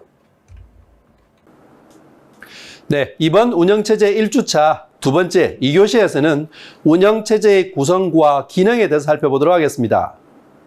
지난 1교시를 우리가 살펴본다면 1교시에서는 운영체제의 정의, 그리고 운영체제 하는 역할, 그리고 운영체제의 발달 과정까지 살펴보았는데요. 그 내용을 숙지하시고 이번 2교시에서는 실제 운영체제가 어떻게 구성되어 있고 실질적으로 컴퓨터 리소스를 효과적으로 기동하고 사용하고 접근하기 위해서 어떠한 기능을 우리 사용자뿐만 아니라 컴퓨터한테 제공해 주는지 그러한 기능에 대해서 이번 2교시 내용으로 한번 살펴보도록 하겠습니다. 네, 이번 운영체제 2교시 운영체제의 기본적인 구성에 대해서 우리가 한번 살펴볼 것인데요. 자, 보시는 화면처럼 운영체제는 크게 두 가지로 구성되어 있습니다. 자, 먼저 운영체제가 여러분 뭐예요? 프로그램이었습니다. 그렇죠? 하나의 소프트웨어입니다. 소프트웨어. 이 운영체제는 소프트웨어는 크게 두 가지로 나누어 볼 수 있는데요. 먼저 제어 프로그래밍과 처리 프로그램입니다. 자, 컨트롤이 제어죠. 제어 프로그래밍과 처리 프로그램을 나눕니다. 결국에는 운영체제는 어떤 걸 제어하는 작업을 수행하고 또 어떤 거는 처리하는 작업을 수행한다. 이런 의미죠. 그래서 크게 두 가지 분류로 나눠볼 수 있는데요. 이 중에 제어하는 프로그램은 어떤 거이냐면 슈퍼바이저 프로그래밍, 뭐 관리 감독하는 거죠. 관리 감독하는 역할. 그 다음 잡 매니지먼트니까 어떤 작업을 관리하는 거고, 그 다음에 있는 건 데이터 매니지, 데이터 관리. 데이터 관리. 그 다음에 커뮤니케이션 매니지, 뭐 통신 관리라고 할까요? 어떻습니까? 실제 다 제어하는 것들이 운영체제가 다 보면 어떤 작업을 관리 감독하기 위한 작업, 관리, 작업, 데이터, 통신 다 제어하는 작업이죠. 다음은 처리입니다. Language Translation, 언어 번역. 이 언어를 번역한다는 건 컴퓨터가 우리가 존재하죠. 컴퓨터가 존재해서 사용자가 있으면 사용자가 컴퓨터한테 바로 우리가 말하는 말을 표현할 수 없잖아요. 설사 사용자는 키보드 A라고 누르지만 컴퓨터는 이 A라는 걸 인식할 수가 없죠. A를 다시 컴퓨터 나라 말로 트랜슬레이트 해줘야 됩니다. 그게 바로 이제 운영체제의 역할 중에 처리 프로그램 중에 Language Translation 프로그램이 한다는 겁니다. 다음은 다양한 서비스 프로그램과 유틸리티 프로그램들이 이제 다양하게 운영체제를 처리하는 운영체제의 구성으로 구성되어져 있습니다. 그럼 실제 이제 슈퍼바이저부터 시작해서 각각의 하나의 작업 단계까지를 어떻게 제어하고 어떻게 처리하는 역할을 하는지 한번 살펴보도록 하겠습니다. 먼저 첫 번째 보는 것은 슈퍼바이저 프로그램입니다. 처리 프로그램 중에 이제 여러 가지 제어하는 프로그램이죠. 제어하는 프로그램 첫 번째인데요. 슈퍼바이저는 어떤 처리 프로그램의 실행이나 감독을 하고, 그렇죠? 그리고 제어 프로그램으로서 사용자나 서비스 제어를 하는 겁니다. 운영체제의 가장 가운데 있는 코어 부분을 우리가 커널이라고 부르는데요. 이 커널은 운영체제의 핵심으로서 메모리 관리, 인터럽트, 프로세스 통신, 여러 가지 시스템의 제어 역할을 합니다. 자, 여기서 용어 하나가 나왔네요. interrupt. 앞으로 이 interrupt라는 이야기도 많이 할 겁니다. 아마 컴퓨터 구조 시간에도 많이 할 텐데요. interrupt라는 건 바로, 여러분 interrupt 용어가 뭐예요?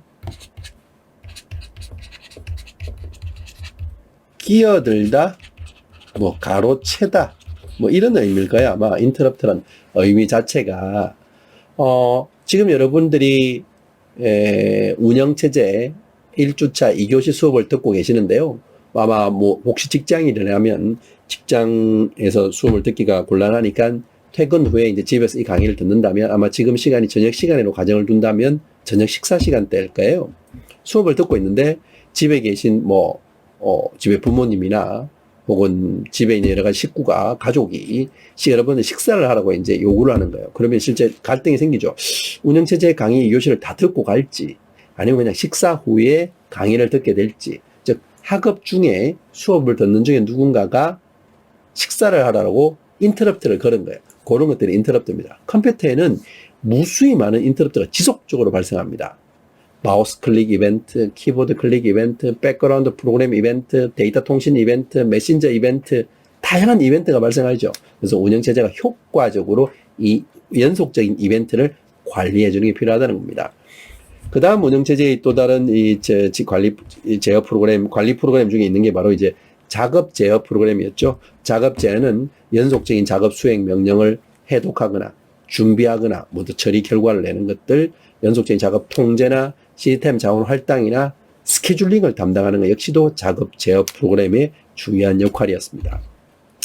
다음은 이제 데이터 관리하는 역할인데요. 입력이나 출력되는 데이터를 표준적으로 관리해 주거나 입출력 장치의 어떤 손쉬운 사용, 조작, 관리 역할을 해주거나 자료의 전송이나 파일 조작, 처리 담당 역시도 운영체제의 데이터 관리 역할이라 할 수 있죠. 다음은 통신관리 프로그램으로서 중앙처리 장치와 주변 장치 간의 통신을 제어하거나 외부 통신망 제어하는 것들도 일제 운영체제의 첫 번째의 관리 프로그램 중에 하나라고 볼 수 있습니다. 제어 프로그램이죠. 다음은 이제 처리 프로그램인데요. 대표적인 처리가 이제 언어 번역 프로그램입니다. 이전에 말씀드렸다시피 사용자가 컴퓨터한테 어떤 명령을 처리해줘. 스피커 출력을 해주세요. A4 레포트를 프린트 해주세요. 혹은 터치 스크린으로 터치를 했을 때 어떤 명령을 버튼을 눌렀으니까 그 액션을 수행하게 해주세요. 이런 터치 액션, 모든 액션들이 다 뭐다? 이벤트들입니다. 이벤트들. 근데 사용자가 컴퓨터한테 직접적으로 바로 명령을 줄 수가 없습니다. 준다면 좋죠. 컴퓨터는 어떤 나라 세상이죠?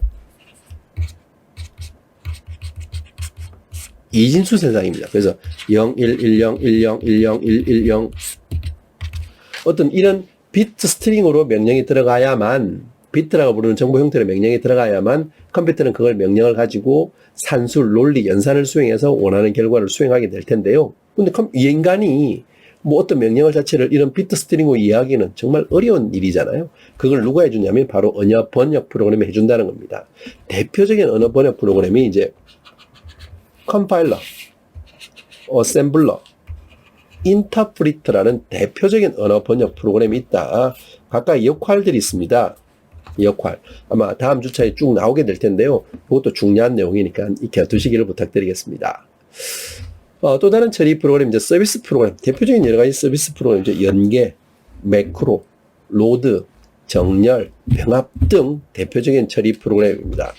그 다음에 있는 건 유틸리티 프로그램인데요. 유틸리티는 다양한 게 유틸리티라고 부르죠. 다른 매체를 이동하거나 오류를 찾아내는 데 쓰거나 다른 매체의 변환이나 디버깅이나 텍스트 에디터 하는 것도 다 대표적인 유틸리티 프로그램입니다. 자, 이런 것들은 어떻습니까? 대부분 다 처리 프로그램이죠. 다시 OS는 크게 두 가지로 나눌 수 있죠. 관리와 처리. 두 개로 나눈다 했죠. 관리는 제어라고 할까요? 제어와 처리로 두 가지 나눌 수 있는 프로그램이 있다. 제어에는 여러 가지 제어하고 처리에는 여러 가지 제어하는 프로그램이 있더라. 요거 여러분들 이렇게 우리가 마인드맵처럼 그림으로 그릴 수 있어야 됩니다. 요 정도까지 구성으로 살펴보도록 하겠습니다. 실제 이제 다음 페이지는 실제 운영체제가 수행하는 기능에 대해서 한번 살펴보도록 하겠습니다. 자, 운영체제가 수행하는 기능입니다.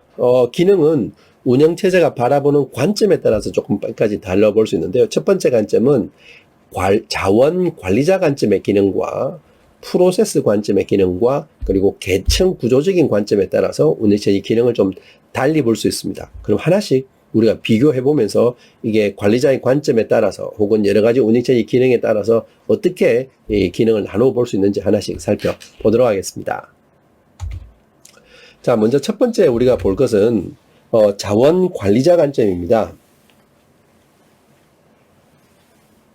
자원 관리자 관점에서의 운영체제를 하드웨어의 자원에 대한 관리와 운영자로 보는 것입니다. 그래서 OS가 CPU나 램이나 하드디스크나 뭐 인풋 혹은 아웃풋한 이런 다양한 하드웨어들을 관리하는 운영자 관점에서 보는 것이죠.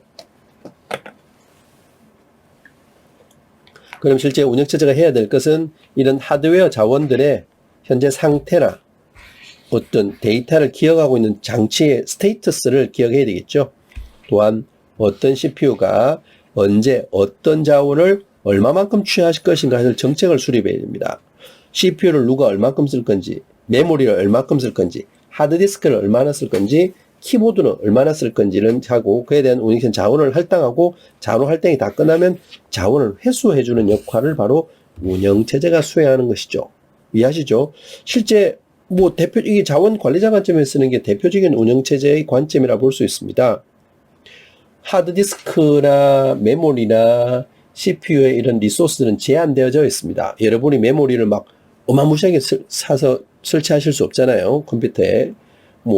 CPU도 1개, 2개, 3개, 100개까지 설치할 수도 없잖아요. 제한된 자원을 어떻게 하면 효과적으로 여러 프로그램에게 공정하게 나누어져서 원하는 작업을 신속하게 수행할 수 있게끔 할 것인가? 그게 바로 운영체제죠. 신속하게 자원을 할당하였으면 어떻게 다시금 그 자원을 회수할 것인가? 도 중요한 자원 관리자 관점에서의 운영체제의 기능이라 할 수 있습니다. 자, 운영체제의 자원 관리자 관점에서 이제 기능 종류를 우리가 살펴보는 것인데요. 이전에 우리가 살펴본 것처럼 운영체제 입장에서는 프로세스 관리 기능, 기업 장치 관리 기능, 장치 관리 기능과 정보 관리 기능 등으로 나눠볼 수 있습니다. 하나씩 우리가 살펴보겠지만 이 프로세스 관리 기능이 이제 운영체제가 많이 하는 것인데요. 바로 프로세스는 CPU의 작업을 할당하는 것이죠. 왜냐? CPU는 하나지만 프로세스 1, 2, 3, 4 이 프로세스를 쓰고 싶어하는 자원들은 무수히 많이 현재 대기하고 있습니다. 빨리 실행하기를 원하니까요. 그럼 운영체제는 이 많은 프로세스 중에 누구를 CPU로 할당해 줄 것인가? 중요한 관점이겠죠. 자원을 관리하는 관점. 다음 두 번째는 기억장치 관리 기능입니다. 자, 램이라는 공간도 존재합니다. 램, 기억장치. 항상 위쪽은 운영체제가 상주하고 나머지는 이제 사용자가 쓰는 공간인데요. 이 램도 한정되어져 있습니다. 이 공간이. 그래서 어떤 자원들을 램을 쓸 수 있게 할당해 줄 것인가도 중요하겠죠. 다음은 장치 관리 기능과 정보 관리 기능인데요. 다음 페이지를 통해서 하나씩 이제 살펴보도록 하겠습니다. 실제 먼저 프로세스 관리 기능부터 한번 살펴보도록 하겠습니다. 먼저 자원 관리자 관점에서 우리가 먼저 한번 살펴보겠는데요. 자원 관리자의 프로세스 관리 기능입니다. 프로세스는 바로 CPU라고 제가 말씀드렸죠. 대표적으로 CPU. 그래서 이 CPU가 지금 현재 작업하는 상태인지 혹은 지금 CPU가 어떤 상태인지를 추적하고 그걸 기억을 해야 됩니다.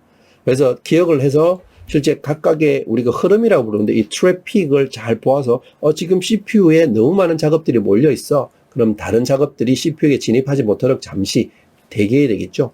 근데 CPU가 이제 놀고 있는 상태야. 그러면 다시 작업들을 CPU한테 할당을 해서 산술, 논리, 연산 등을 수행할 수 있게끔 해야 될 것입니다. 그래서 이 프로세스 관리 기능이란 것은 어떤 작업에게 CPU를 사용할 수 있도록 결정할 것인가. 바로 이게 초기에 제가 말씀드렸던 프로세스 스케줄러입니다. 이게 이제 운영체제의 주요한 기능 중에 하나인데요. 요게 이제 할당하는 걸 바로 디스패처라고 부릅니다. 디스패처 용어.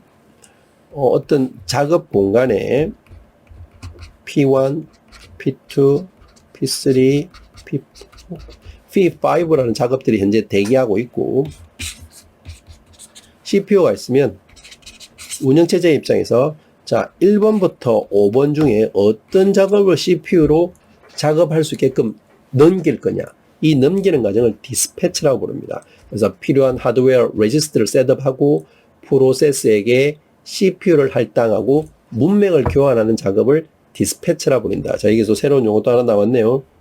레지스터는 CPU 내에 있는 임시 기억 장소를 레지스터라 부릅니다. CPU 내에 있는 데이터를 임시로 기억하는 장소를 레지스터라 부릅니다. 그래서 이 디스패처는 어떤 작업을 CPU한테 할당하는 걸 디스패처라 부릅니다. 그래서 다 끝난 다음에 프로세스가 이제 수행을 마치거나 사용이 다 끝나게 됐을 경우에, 혹은 CPU를 사용할 때 10초 동안 CPU를 사용했는데 그 시간이 초과되었을 때는 회수하는 작업까지 수행하는 게 바로 이제 프로세스 관리 기능이라고 할 수 있습니다.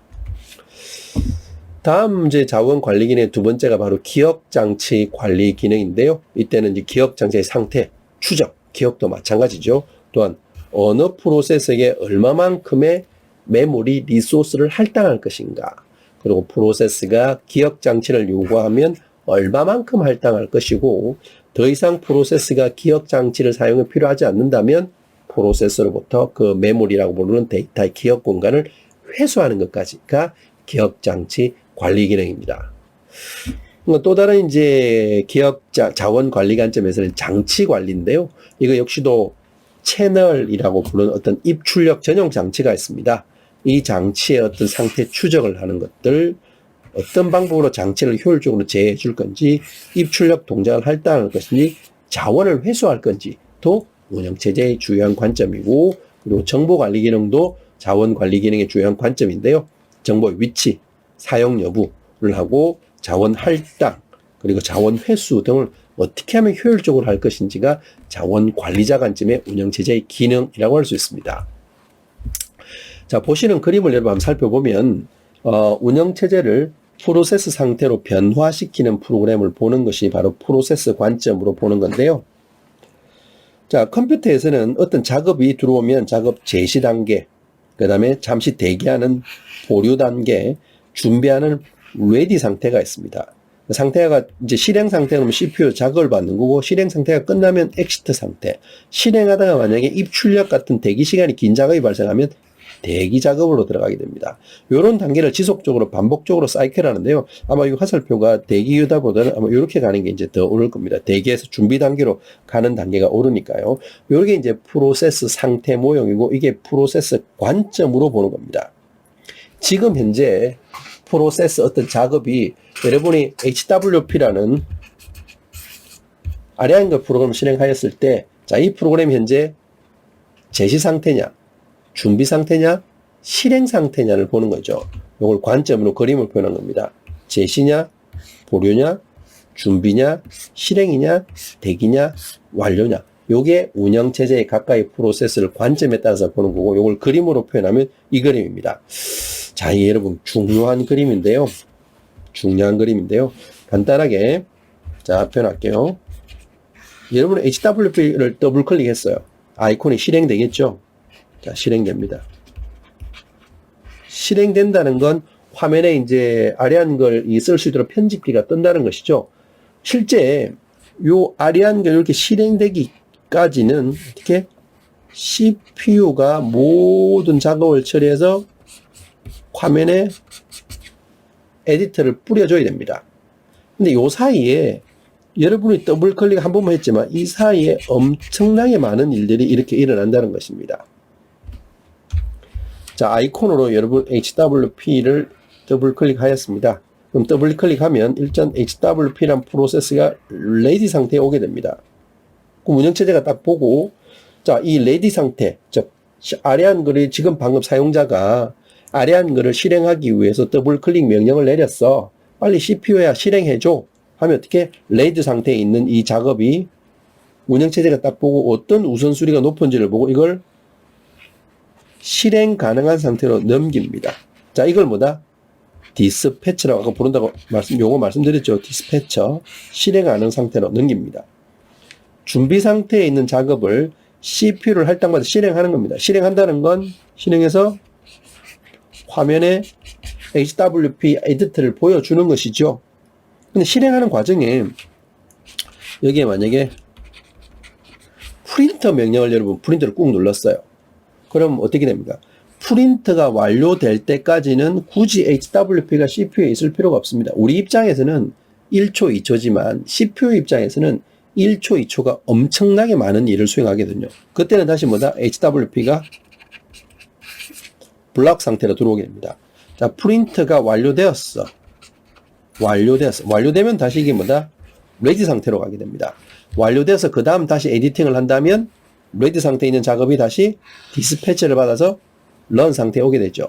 그 다음에 다 끝났어. 프로그램 종료하면 이제 터미네이터가 되는 것입니다. 또한 CPU를 작업받는 중에 너무 오랫동안 HWP가 있으면 안 되죠. 여러분 HWP만 수행하는 게 아니라 뭐 SNS, 유튜브 다양한 프로그램들을 실행하게 되죠. 그때마다 CPU를 할당받게 됩니다. 이때는 다른 작업을 하게 될 때는 타임 런아웃에서 HWP가 레디 상태로 진행될 수도 있습니다. 그래서 각각의 관점에 따른 상태가 있는데요. 이런 관점 상태는 여러분 잘 익혀 두셔야 됩니다. 자, 먼저 디스패치 용어 익혀 두셔야 되고, 레디 상태, 러닝 상태, 블록 상태. 러닝 상태에 있다가 너무 오랜 시간 동안 CPU를 잡고 있으면 혼자만 일할 수는 없잖아요. 멀티 프로그램이다 보니까 타임 아웃에 의해서 레디 상태에 가는 게 있더라. 근데 실행하다가 만약에 입출력이나 뭐 인터럽트 같은 일이 발생하면 블록 상태로 빠지더라. 블록 상태에서 입출력이 다 끝나면 웨이크업 되어가지고 웨이킹이 되어서 언블로킹이라고 하는데 레디 상태로 가더라. 요런 거 잘 기억하셔야 됩니다. 자, 제시 상태, 보류 상태, 준비 상태, 제시된 상태고, 잠시 스탠바이 하는 상태고, 실행 가능한 상태죠. 자, 이런 상태를 잘 여러분 이제 익혀 두셔야 됩니다. 다음은 이제 실행 상태, 대기 상태, 완료 상태. 실행하는 상태고, 입출력 같은 경우면 대기 상태로 빠지게 되고, 다 끝나면 완료 상태가 되더라. 자, 이게 프로세스 관점에서 바라본 거죠. 운영체제의 기능입니다. 다음은 계층 구조 관점입니다. 자, 커널 기능이다. 뭐, 이런 거 특별하게 의미가 없는데요. 실제 계층 구조는 운영체제를 계층적인 상호관계의 모듈로 집합을 보는 겁니다. 뭐 크게 중요한 관점이 아니니까 계층 구조 관점으로 운영체제를 분류하는 게 있더라 정도만 여러분 익혀두시면 이번 2교시 내용도 잘 숙지했다고 할 수 있습니다.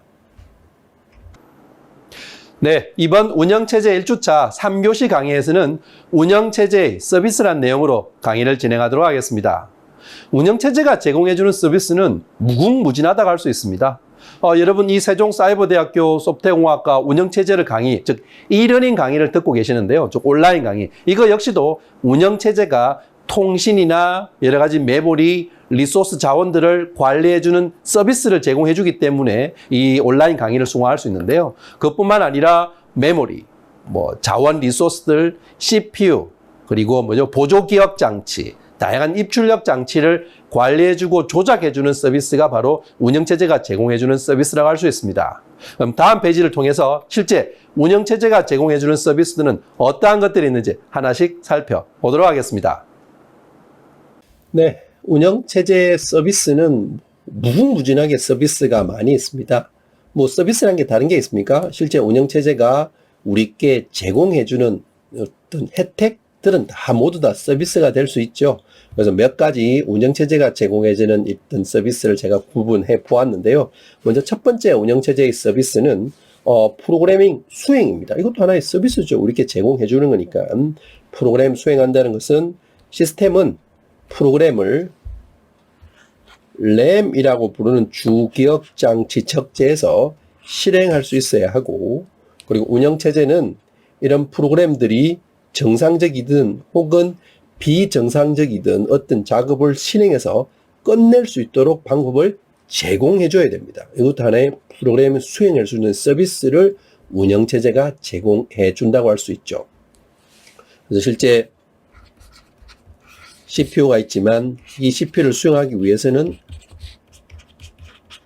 RAM이라고 해서 데이터가 이제 넘어가게 되는데요. 다 끝나면 다시 CPU에 있는 데이터가 RAM으로 다시 회수하게 되죠. 이런 작업들을 수행할 수 있게끔 운영체제가 관리해 줄 수 있는 어떤 프로그램 수행 서비스를 제공한다는 것입니다. 자, 또 다른 서비스는 이제 입출력 동작 서비스인데요.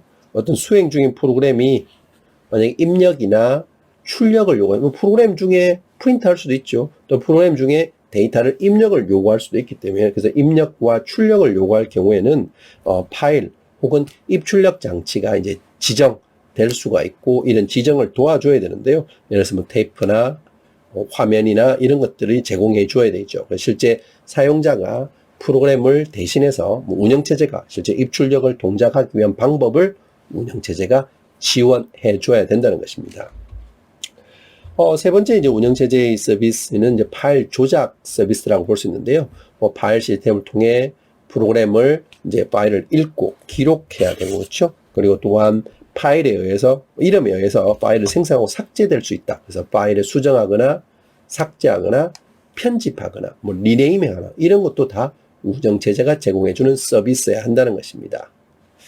네 번째로 볼 수 있는 건 운영체계의 통신 서비스인데요. 커뮤니케이션입니다. 뭐 메신저 커뮤니케이션과 같이 어떤 프로세스가 다른 프로세스와 데이터를 자원이나 리소스나 어떤 메시지를 교환할 수 있는 서비스를 운영체제가 제공해 줘야 된다는 겁니다.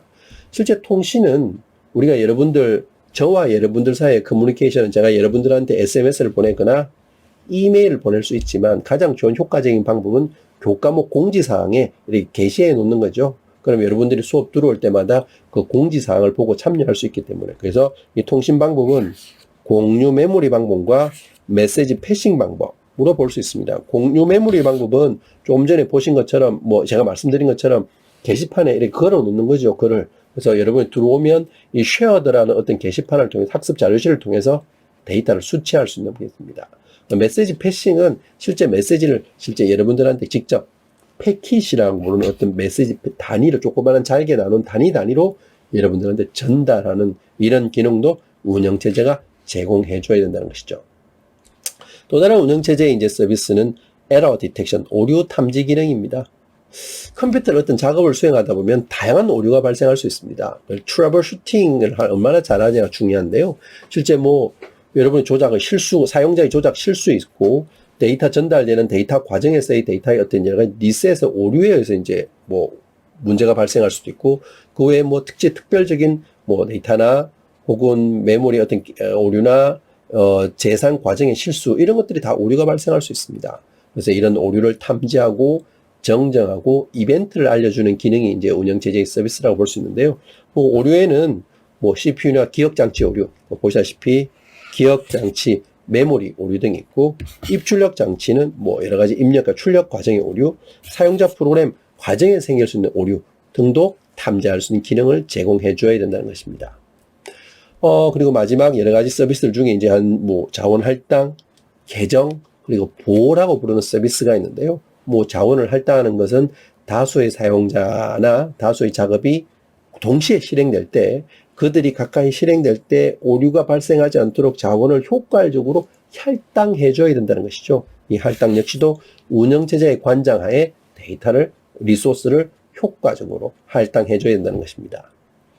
또 다른 운영체제 서비스는 이제 계정 서비스인데요. 시스템 관리자는 어떤 사용자가 얼마나 어느 종류의 컴퓨터 자원을, 리소스를 사용하고 있는지를 뭐 통계, 수집, 기록, 보관해야 된다는 것이고 마지막 서비스로는 보호 서비스가 있습니다. 자, 이 보호 서비스는 실제 뭐 보호는 시스템 호출을 위해서 전달되는 매개 변수의 타당성을 위해서 시스템 자원에 대한 모든 조건을 보장해 주는 걸 포함하는 것을 보호 서비스라고 할 수 있습니다. 그 외에 운영체제의 서비스는 뭐 워낙 많이 존재하고 많이 있는데요. 실제 각각의 서비스에 대해서는 뭐 여러분들이 모두 다 운영체제가 제공해 주는 것들이 다 서비스 범주에 들어간다고 할 수 있습니다. 자, 이렇게 해서 운영체제의 3교시 나와 있는 운영체제의 서비스 종류들에 대해서도 여러분들과 간략하게 살펴보았습니다. 네, 여러분들과 지금까지 운영체제 1주차, 운영체제의 개요란 내용으로 한 주차 동안 강의를 진행하였습니다. 자, 그럼 이번 주차 여러분들과 학습했던 내용을 간략하게 정리해 보도록 하겠습니다. 먼저 우리가 첫 번째 배웠던 내용이 바로 운영체제의 개념이었습니다. 도대체 운영체제란 뭔가였죠? 자, 이 운영체제는 컴퓨터 그림으로 여러분 이해하시면 훨씬 더 편하실 텐데요. 컴퓨터 사용자와 그리고 컴퓨터 하드웨어 사이에 운영체제가 위치하고 이 운영체제는 사용자뿐만 아니라 컴퓨터 하드웨어의 매개체 역할을 하는 프로그램을 운영체제라고 불렀습니다. 또한 이 운영체제는 응용 프로그램의 실행이나 여러 가지 동작 등을 관리해주는 프로그램을 운영체제라고 부르고 역시 마찬가지로 컴퓨터에 다양한 하드웨어들이 있는데요. 이런 하드웨어를 효율적으로 관리해주는 프로그램을 운영체제라고 부를 수 있었습니다. 자, 이러한 개념을 이해하시고 두 번째 우리가 학습했던 내용은 바로 운영체제의 목적입니다. 그러면 컴퓨터가 사용자한테 바로 직접적으로 명령을 주면 되는 일이지 왜 중간에 운영체제라는 녀석을 두어서 경유하게 만듦으로써 뭐 시간 지연이나 딜레이가 오히려 발생하지 않을까 싶은데요. 바로 운영체제가 가지는 목적이 조금 전에 제가 말씀드린 그런 한계점을 극복하고자 위해서 도출되었습니다. 운영체제의 첫 번째 목적은 처리 능력의 향상입니다. 스로푸시라고 부르는데요. 좀 더 컴퓨터의 퍼포먼스를 올리기 위해서 운영체제가 존재하는 것입니다. 두 번째 목적은 반환 시간의 최소화입니다. 여기서 말하는 반환 시간이란 건 사용자가 컴퓨터한테 명령을 주었을 경우에 해당되는 명령을 처리해서 결과로 피드백이 오겠죠. 그게 바로 반환 시간이라고 부릅니다. 사용자 입장에서는 키보드 A를 누르자마자 바로 화면에 A라고 디스플레이 되어야 되겠죠. 이런 반환 시간을 최소화시킬 수 있도록 도와주는 게 바로 운영체제의 목적이라 할 수 있습니다. 세 번째 목적은 운영체제의 즉 컴퓨터의 사용 가능도의 향상입니다. 극대화라고 볼 수 있죠. 그 다음 마지막 목적은 컴퓨터의 신뢰도 향상도 운영체제의 목적이라고 할 수 있습니다. 자, 여러분 목적 4가지 잘 기억하셔야 됩니다. 자, 다음 정리하기 했던 내용은 바로 운영체제의 역할인데요. 운영체제가 하는 역할은 무궁무진하게 많습니다. 우리가 알지 못해서 컴퓨터 기동 혹은 여러분 스마트폰이나 모바일 디바이스를 컴퓨터의 전원을 넣음과 동시에 끌 때까지 모든 액션들을 운영체제가 도와주는데요. 부팅, 저장 매체 관리, 사용자 인터페이스, 컴퓨터의 여러 가지 리소스 자원 관리, 파일 관리, 작업이나 프로세스 관리 등이 운영체제의 역할입니다. 그럼 운영체제는 어떻게 구성되어 있을까요? 바로 운영체제는 제어 프로그램과 처리 프로그램으로 크게 구성할 수 있고 제어 프로그램은 감시라든지 작업 제어, 데이터 관리, 통신 등을 관리하는 프로그램들입니다. 처리 프로그램은 언어 번역부터 서비스, 유틸리티 프로그램들이 대표적인 운영체제의 처리 프로그램이라 할 수 있었습니다. 자, 1주차 마지막 학습했던 내용인데요. 바로 운영체제가 제공해주는 서비스입니다. 프로그램 수행, 입출력 동작, 파일 시스템 조작뿐만 아니라 통신, 오류 발견과 자원 할당, 계정, 여러 가지 리소스 보호 등이 바로 운영체제가 제공해주는 서비스였습니다. 자, 이렇게 해서 여러분들과 1주차 강의를 마쳤습니다. 자, 이번 1주차 내용 잘 이해하시고 다음 2주차 강의에서는 운영체제 시스템이란 내용으로 강의를 진행하도록 하겠습니다.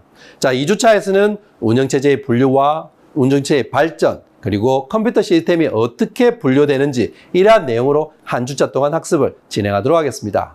아무쪼록 1주차 강의 수고하시나 수고 많으셨습니다. 다음 2주차에서 여러분들과 다시 만나 뵙도록 하겠습니다.